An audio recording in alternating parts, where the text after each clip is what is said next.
কোনো সময় এরকম ভূমিকম্প দিইনি, প্রথমবার এরকম একটা টায়ার পেয়েছি। সব বিল্ডিংতে যা আছে সব নেমে গেছে গা।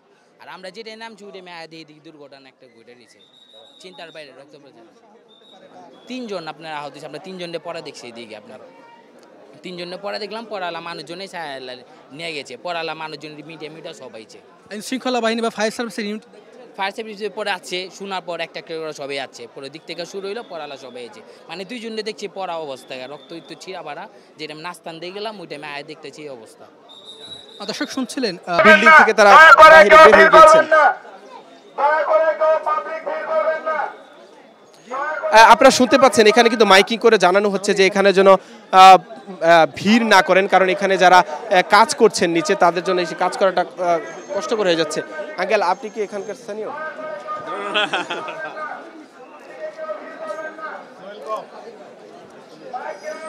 একটু দেখুন এখানে আপনি কি এখানকার স্থানীয়? এখানকার না, আমি আচ্ছা, এই পুরান ঢাকাতে এমনিতে অনেক কথা হয় যে ভূমিকম্প হলে পুরান ঢাকার অবস্থা আসলে একটু নড়বড়ে হবে, খারাপ নাজুক অবস্থা হবে। এরই আপনারা শঙ্কিত কিনা, আপনাদের ভয় হয় কিনা আজকের এই ঘটনা? না, ভয় তো সবার হবেই, ভয় তো সবার হবেই। আপনি তখন কোথায় ছিলেন? আমি আহমেদ ভবানী একাডেমিতে 6 তলার উপরে। তখন কেমন ঝাঁকে দিয়েছে, এটা ঝাঁকে দিয়েছে, ঝাঁকে দিয়েছে।